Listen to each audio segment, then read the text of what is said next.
मेरी मौसी बहुत खूबसूरत और जवान थीं। वह अक्सर घर पर अकेली रहती थीं और मुझे अपने पास बुला लिया करती थीं। मैं भी खुश होकर मौसी के पास चला जाता और उनके साथ कुछ अच्छा वक्त बिताता। एक दिन मौसी ने मुझे अपने घर बुलाया। मैं भी बिना किसी देरी के मौसी के घर चला गया। जब मैं उनके घर पहुंचा तो मौसी वॉशरूम से नहाकर बाहर आ रही थीं। जैसे ही मैंने उन्हें देखा, मैं हैरान रह गया। मौसी वाकई बहुत सुंदर लग रही थीं। उनकी खूबसूरती देखकर अंदाजा लगाना मुश्किल था कि वह शादीशुदा हैं। उस वक्त मैं अपने मौसा के घर ठहरा हुआ था क्योंकि मम्मी पापा विदेश जा रहे थे। इससे पहले जब छोटे मौसा मम्मी पापा से मिलने आए थे तो उन्होंने पापा से कहा कि आरो को हमारे घर छोड़ दीजिए। पापा ने पहले मना किया क्योंकि अब मैं बड़ा हो चुका था और अपना ख्याल खुद रख सकता था। लेकिन मौसा मौसी ने पापा को मना लिया और मैं उनके घर आ गया। दोस्तों, कहानी को पूरा सुनिएगा। बहुत ही इंटरेस्टिंग कहानी है और चैनल पर पहली बार आए हैं तो चैनल को सब्सक्राइब कर लें। मौसी मोनिका की शादी मेरे मौसा से लगभग 10 साल पहले हुई थी। उस वक्त मैं सिर्फ 10 साल का था, लेकिन मौसी की खूबसूरती और शालीनता ने हमेशा मुझे प्रभावित किया। उनकी आवाज़ धीमी और लहजा बहुत नरम था। मौसा और मौसी की जोड़ी बहुत आदर्श मानी जाती थी, लेकिन उन्हें अभी तक औलाद नहीं हुई थी। दोनों ने इसे अपनी किस्मत मानकर स्वीकार कर लिया था। मौसा और मौसी में बहुत प्यार था और मुझे लगता था कि उनका रिश्ता काफी मजबूत था। शादी के बाद मौसी का व्यक्तित्व और निखर गया था। उनकी खूबसूरती में एक अलग ही कशिश थी। उस दिन जब मौसी घर की सफाई कर रही थीं और मैं टीवी देख रहा था तो उन्होंने मुझसे पूछा, आरो बेटा, आज कॉलेज नहीं जाना क्या? मैंने जवाब दिया, नहीं मौसी, सेमेस्टर खत्म हो गया है, इसलिए 1.5 महीने की छुट्टियां हैं। मौसी ने हल्के से सिर हिलाया और झुककर मेज को साफ करने लगीं। लेकिन मौसी का ऐसा देखकर मुझे समझ नहीं आ रहा था कि क्या करूं और क्या ना करूं। मुझे मौसी के घर आए हुए 2 दिन हो चुके थे। रात के खाने पर मौसा ने मौसी से कहा कि उन्हें 20 दिन के लिए लाहौर जाना है। अगर यह सफर लंबा होता तो वह मौसी को भी साथ ले जाते, लेकिन इस बार मैंने मौसी के पास रहने की वजह से उन्हें अकेले जाना मुनासिब समझा। इन 2 दिनों में मैंने मौसी की आदतों और दिनचर्या को ध्यान से देखा था। वह चाय की बहुत शौकीन थीं और हमेशा चाय में ज्यादा दूध डालती थीं, जबकि मुझे डिब्बे का दूध पीने की आदत थी। अगले दिन मैं अपने दोस्तों के साथ बैठा बातें कर रहा था। हमारी बातचीत का अंदाज मजाकिया और हल्का फुल्का था, लेकिन मेरे कुछ शब्द बहुत ही आपत्तिजनक थे। मौसी, जो पास ही थीं, मेरी बातें सुनकर चौंक गईं। उन्होंने मुझे आवाज देकर अपनी मौजूदगी का एहसास दिलाने की कोशिश की, लेकिन तेज म्यूजिक की वजह से मैं कुछ सुन नहीं पाया। मौसी थोड़ी देर मेरी बातें सुनती रहीं और फिर चुपचाप अपने कमरे में चली गईं। शाम को जब मैं दोस्तों के साथ बाहर जाने के लिए निकला तो मौसी को बताने उनके कमरे की तरफ गया। उस वक्त मेरे मन में कुछ खास नहीं था। वापस आकर मैं अपने कमरे में बेड पर लेट गया। थोड़ी देर बाद मैंने कहा, मुझे चाय चाहिए मौसी। मौसी ने मुस्कुराकर जवाब दिया, क्यों नहीं मेरे बच्चे, बस 2 मिनट में फ्रेश होकर आती हूँ और बना देती हूँ। ये कहकर वह बाथरूम की तरफ चली गई। मैं गैलरी में आकर बैठ गया और सामने लॉन के फूलों को देखने लगा। एक फूल मुझे बेहद पसंद आया। मैंने पास जाकर उसे ध्यान से देखा और फिर तोड़ लिया। मौसी की आवाज गैलरी में गूंजी, आरो, कहाँ हो? मैंने जवाब दिया, मैं बाहर हूं। थोड़ी देर में मौसी हाथ में ट्रे लेकर बाहर आईं। उसमें 2 कप चाय रखी हुई थी। उन्होंने एक कप मुझे पकड़ाया और दूसरा खुद अपने लिए लिया। उसी वक्त मैंने वह फूल जो मेरे हाथ में था मौसी की ओर बढ़ा दिया। मौसी ने मुस्कुराते हुए फूल मेरे हाथ से लिया और कहा, शुक्रिया मेरे बच्चे। उस वक्त उनकी मुस्कान ने मुझे एहसास दिलाया कि मेरी सोच और मेरी हरकतें बचकानी थीं। उनकी यह सरलता और प्यारा अंदाज मेरे मन पर गहरी छाप छोड़ गया। मैंने मौसी की तरफ देखा और कहा, मौसी, आपको बोरियत नहीं होती? आप सारा दिन घर में ही रहती हैं। मैं तो बोर हो गया हूं। चलिए कहीं बाहर घूमने चलते हैं। मौसी ने मुस्कुराते हुए कहा, नहीं आरो, मैं तो हमेशा तुम्हारे मौसा के साथ ही बाहर जाती हूँ। उनके बिना कहीं जाना मुझे अच्छा नहीं लगता। मैं खामोश होकर चाय पीने लगा। रात के खाने के बाद मैंने एक मूवी लगाई और देखने लगा। मौसी भी पास आकर बैठ गईं और मूवी देखने लगीं। जब उन्होंने देखा कि यह वही मूवी है जिसके डायलॉग दोपहर में मैंने गेम खेलते वक्त दोहराए थे, तो उन्होंने हैरानी से कहा, अच्छा, तो ये सब बातें तुमने यहीं से सीखी हैं? बेटा, ये तो बहुत गंदी बात है। तुम बहुत गंदी जबान इस्तेमाल कर रहे हो। मुझे शर्मिंदगी महसूस हुई। मौसी ने फिर कहा, मैं तुम्हारे पापा से कहूंगी कि तुम पर नजर रखें। लगता है तुम हाथ से निकलते जा रहे हो। मैंने नजर उठाई और शर्मिंदा होकर कहा, मौसी, गलती हो गई, मुझे माफ कर दीजिए। पर क्या करूं, सारे लड़के ऐसी मूवी देखते हैं। कभी कभी जवाब देना पड़ता है तो इस तरह की बातें मुंह से निकल जाती हैं। मेरी बात सुनकर मौसी हंस पड़ी और बोली, डरो मत, मैं किसी से कुछ नहीं कहूंगी। मुझे पता है कि लड़के ऐसे मजाक करते हैं। अच्छा, चलो अब कोई और मूवी लगाओ, ये तो बकवास है। ये सुनकर मेरी जान में जान आई। मैंने मौसी से पूछा, तो मौसी, कौन सी मूवी लगाऊं? मौसी ने कहा, कोई इंडियन मूवी लगाओ। मैंने उनके लिए एक इंडियन मूवी लगा दी। मौसी मूवी देखने लगी और मैं चोरी छिपे मौसी को देखने लगा। तभी मौसी ने अपनी एक टांग दूसरी टांग पर रख ली और सोफे पर टेक लगाकर आराम से बैठ गईं। मैंने भी उनकी नकल करते हुए अपनी एक टांग दूसरी पर रख ली। मुझे लगा कि मौसी ने मेरी इस हरकत को नोट किया है, क्योंकि उनके चेहरे पर हल्की सी मुस्कुराहट आ गई थी। मैं भी मौसी की तरह सोफे के दूसरे कोने पर बैठा हुआ था। थोड़ी देर बाद मौसी ने मुस्कुराते हुए अपनी पोजीशन बदली। मैंने भी उन्हें देखकर अपनी पोजीशन बदल ली। मौसी हंस पड़ी और बोली, आरो, तुम मेरी नकल कर रहे हो। मौसी की हंसी सुनकर मैं भी मुस्कुरा दिया। उनका यह हल्का फुल्का मजाक मेरे दिन का सबसे अच्छा पल बन गया। मैंने उनकी तरफ देखकर सिर हिलाया तो मौसी ने हल्का सा गुस्सा करते हुए कहा, तुम मुझे क्यों तंग कर रहे हो? मैंने मुस्कुराकर जवाब दिया, आपको तंग करना मुझे अच्छा लगता है। मौसी ने हैरानी से पूछा, क्यों? मैंने फौरन कहा, कितने दिन हो गए हैं, न किसी से डांट खाई है, न किसी ने जूते मारे। ऊपर से आप बहुत बोरिंग हो। मेरी बात सुनकर उनके माथे पर हल्की सी शिकन आई। उन्होंने कहा, आरो, क्या मैं सच में बोरिंग हूं? मैंने मजाक में जवाब दिया, पता नहीं, लेकिन अकेले रहकर मेरा क्या होगा, ये सोचकर डर लगता है। मौसी मुस्कुराई और बोली, तुम्हें मार खानी है तो मैं देती हूं। वह मुझे अब भी मासूम और शरारती बच्चा समझ रही थीं, और ये मेरे लिए फायदेमंद था।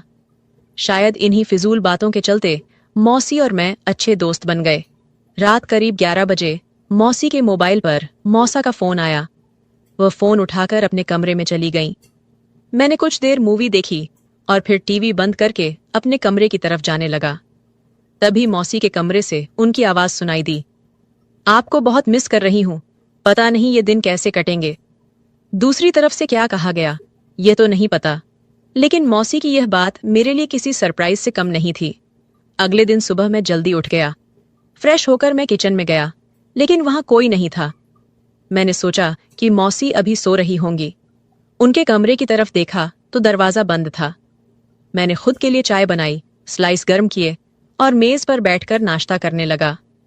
थोड़ी देर बाद मौसी के कमरे का दरवाजा खुला। वह बाहर निकली और मुझे देखकर थोड़ा सा शर्मिंदा होकर बोली, रात को नींद नहीं आई, बहुत देर से सोई थी, इसलिए सुबह जल्दी नहीं उठ सकी। मैंने मुस्कुराकर कहा, कोई बात नहीं, आपको नाश्ता करना है? चलिए, आज आपका नाश्ता मैं बना देता हूं। मौसी हंस पड़ी और बोली, तुम और नाश्ता? क्या बात है? मैंने कहा, पहले आप फ्रेश हो आइए, फिर देखते हैं। मौसी मुस्कुराई, सिर हिलाया और दोबारा अपने कमरे में चली गईं। मैंने आवाज लगाई, मौसी, आपको नाश्ते में क्या पसंद है? मौसी ने हंसते हुए कहा, तुम जो भी बनाओगे मैं खुशी से खा लूंगी। मैंने सिर झुकाकर कहा, जैसे आपकी मर्जी, और फिर किचन की तरफ मुड़ गया। मैं किचन में नाश्ता बनाकर लौटा और मौसी को आवाज दी। मौसी हॉल में आई और कुर्सी पर बैठ गईं। मैंने कहा, मौसी, आपका नाश्ता तैयार है। ट्रे को उनके सामने रख दिया। मौसी मेरी तरफ मुस्कुराते हुए देख रही थीं।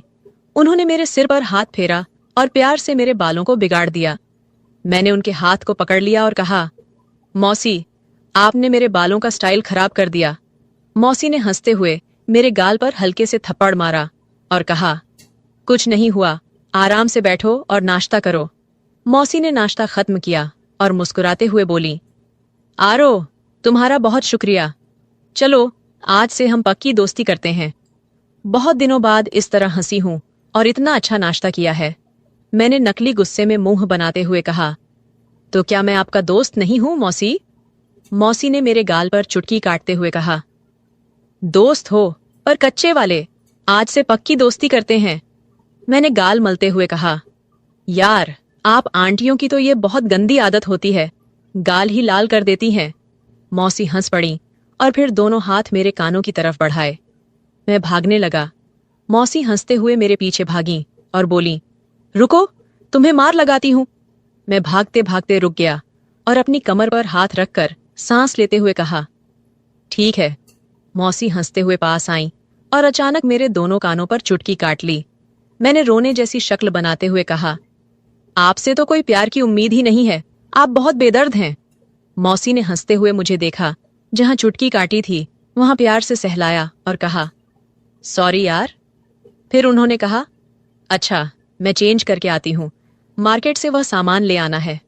मैंने कहा, ठीक है, मैं भी चेंज कर लेता हूं, शायद कोई लड़की मेरे जाल में फंस जाए और मेरे भी मजे हो जाएं। मौसी ने मुस्कुराते हुए मेरी कमर पर हल्का सा थप्पड़ मारा और कहा, आरो, थोड़ी तो शर्म करो। मैंने हैरानी से पूछा, शर्म किस बात की मौसी? मौसी बोली, अपनी इन तूफानी हरकतों से। मैंने हंसकर जवाब दिया, यार, जिंदगी में थोड़ा सा मजा भी होना चाहिए, वरना तो सारी उम्र आप मुझे किसी काम का नहीं छोड़ेंगी। आरो ने मजाक करते हुए कहा। मौसी को पहले तो उसकी बात समझ नहीं आई, लेकिन जब समझ में आई तो वह थोड़ी देर के लिए चुप हो गई। फिर अपने पांव से चप्पल उतारते हुए बोली, थोड़ी सी तो शर्म करो, आरो। आरो हंसते हुए अपने कमरे की ओर बढ़ा गया। थोड़ी देर बाद वह बाहर आया और सोफे पर बैठकर टीवी देखने लगा। कुछ समय बाद मौसी भी बाहर आ गईं। जब मौसी बाहर आईं तो आरो की नजरें उन्हें देखे बिना नहीं रह पाईं। मौसी सफेद रंग की कमीज और जीन्स में काफी आकर्षक लग रही थीं। आरो ने मजाक करते हुए कहा, मैं, क्या इरादा है? मौसी ने पहले अपने कपड़े देखे, फिर आरो को हैरान होकर पूछा, क्या हुआ? आरो ने दिल पर हाथ रखते हुए कहा, आपके दीवाने इस शहर में 1000 होंगे, लेकिन इतनी सुबह दुकान कौन खोलेगा? मौसी को अपनी गलती का एहसास हुआ और बोली, ठीक कह रहे हो। आरो ने कहा, जब आप बाहर निकलती होंगी तो लोग आपको ही देखेंगे। मौसी मुस्कुराते हुए बोली, आरो, थोड़ी शर्म करो, मैं तुम्हारी मौसी हूं। आरो ने सर झुकाकर कहा, ठीक है मौसी। तो मौसी हंस पड़ी। फिर वह पास बैठते हुए बोली, तुम फ्लर्ट करना नहीं छोड़ोगे ना?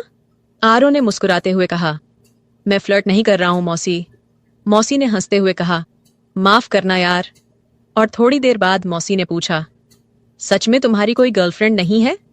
आरो ने जवाब दिया, कोई आप जैसी मिली नहीं, वरना उसे गर्लफ्रेंड क्या, अपनी लाइफ पार्टनर बना लेता, चाहे पापा को समझाना पड़ता। मौसी मुस्कुराते हुए बोली, मैं अच्छी लगती हूं तुम्हें? आरो ने फिर अपने सिर को थोड़ा झुकाकर हल्के से कहा, बहुत ज्यादा मौसी। मौसी ने कहा, तू बाज नहीं आएगा। फिर अचानक कहा, आरो, दूध ले आओ, खत्म हो गया है। आरो ने सिर हिलाया और बाजार की ओर चला गया। वापस आकर उसने दूध के बर्तन को फ्रीजर में रखा और मौसी को बताने के लिए उनके कमरे में गया। लेकिन जो दृश्य उसने देखा वह पागल कर देने के लिए काफी था। मौसी शायद नहाकर बाहर आई थीं। ये वक्त आरो के लिए बेहद कठिन था और वह महसूस कर रहा था कि जैसे उसकी ताकत खत्म हो गई हो। वह पलटने ही वाला था जब मौसी ने आवाज दी, दूध ले आए हो? आरो की आवाज जैसे रुक सी गई थी। उसने सिर हिलाया और मौसी धीरे धीरे कदम उठाते हुए उसकी ओर बढ़ी। उसने आरो के चेहरे के नीचे हाथ रखा और पूछा, क्या हुआ आरो? आरो ने सिर उठाया और मौसी की आंखों में देखते हुए कहा, कुछ नहीं मौसी। मौसी ने उसकी आंखों में गहरी नजर डाली और बोली, सच सच बताओ, क्या मेरा इस तरह तुम्हारे सामने आना सही है? आरो ने सिर हिलाया और फिर सिर झुकाकर कहा, अगर आपको लगता है कि मैं आपकी तरफ आकर्षित हो रहा हूं तो आप गलत हैं मौसी। आपका जिस्म आपका प्यार जताने का तरीका हो सकता है, लेकिन यही सब कुछ सही नहीं है। मौसी ने गहरी सांस ली और उसे देखा जैसे वह पूरी तरह से दीवाना हो। आरो ने फिर सिर उठाया और कहा, लेकिन मैं यह भी नहीं चाहता कि आप मुझे अपनाएं और फिर अचानक मुझे अपने दीदार से महरूम कर दें। मौसी के लिए यह एक बड़ा फैसला था। फिर वह बेड पर बैठ गई और कहा, आओ मेरे पास बैठो। आरो धीरे धीरे उनके पास आकर बैठ गया। मौसी ने उसका हाथ पकड़ा और दूसरे हाथ पर रखा। आरो, जो भी मिल जाए उसका शुक्र करना चाहिए, वह बोली। आरो को यह समझ में आ गया कि मौसी के मन में क्या चल रहा था और उसने खुद को कमरे से बाहर खींच लिया। तभी उसे महसूस हुआ कि मौसी अंदर रो रही हैं। उनकी सिसकियों की आवाज बाहर तक आ रही थी। वह दरवाजे के पास गया और पूछा, क्या आप ठीक हैं? अंदर से कोई जवाब नहीं आया, लेकिन सिसकियां फिर से सुनाई देने लगीं। आरो ने फिर पूछा, मौसी, क्या हुआ? आप क्यों रो रही हैं? अंदर से आवाज आई, आरो, मुझे थोड़ी देर अकेला रहना है, प्लीज तुम अपने कमरे में चले जाओ। आरो ने कहा, ठीक है, अगर आप ठीक हैं तो बताइए। मौसी ने कहा, मैं ठीक हूं। लेकिन आरो को अब भी यह समझ में नहीं आ रहा था कि आगे क्या करना चाहिए। मैं जल्दी से वापस आ गया। फिर कुछ देर बाद मौसी भी फ्रेश होकर बाहर आई और मुझसे माफी मांगने लगी। उस दिन के बाद से मैंने मौसी का बहुत ज्यादा ख्याल रखना शुरू कर दिया, क्योंकि वह बहुत ज्यादा तन्हाई का शिकार हो गई थी और मुझसे प्यार करने लगी थी। मैंने फोन करके मामा को वापस बुला लिया। मौसी जवान और खूबसूरत औरत थी, इसलिए वह अपनी तन्हाई को मिटाने के लिए बहुत ज्यादा तरस गई थी। लेकिन शुक्र है कि हम दोनों में इस तरह का कोई भी ताल्लुक कायम नहीं हुआ।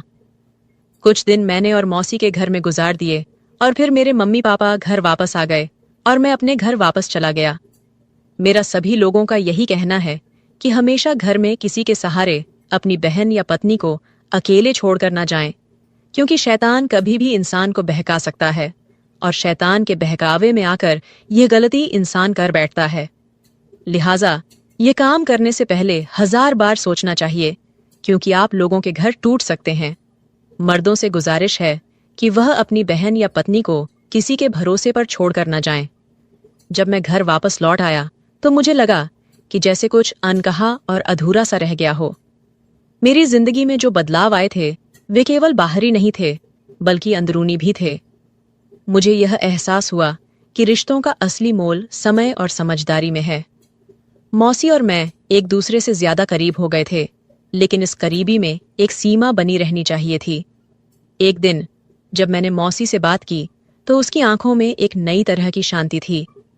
वह अब पहले जैसी तन्हाई का शिकार नहीं थी और मुझे लगा कि वह अब अपने जीवन में सच्ची खुशियों की तलाश में है। मैंने मौसी से कहा, आप अब खुश रहना डिजर्व करती हैं मौसी। उसने मेरी ओर देखा। उसकी आंखों में एक हल्की सी मुस्कान थी, लेकिन उसके भीतर एक गहरी समझ थी जो उसने मुझे कभी दिखाई नहीं थी। उसने कहा, हर रिश्ते में एक सफर होता है आरो। मैंने अपनी गलती को समझा और अब खुद को प्यार और सम्मान देना सीख लिया है। तुमसे भी एक बात कहनी थी, हम सब अपने जीवन में कुछ खोते हैं, लेकिन उसे वापस पाने का रास्ता तब मिलता है जब हम अपनी अपनी सीमाओं का सम्मान करते हैं।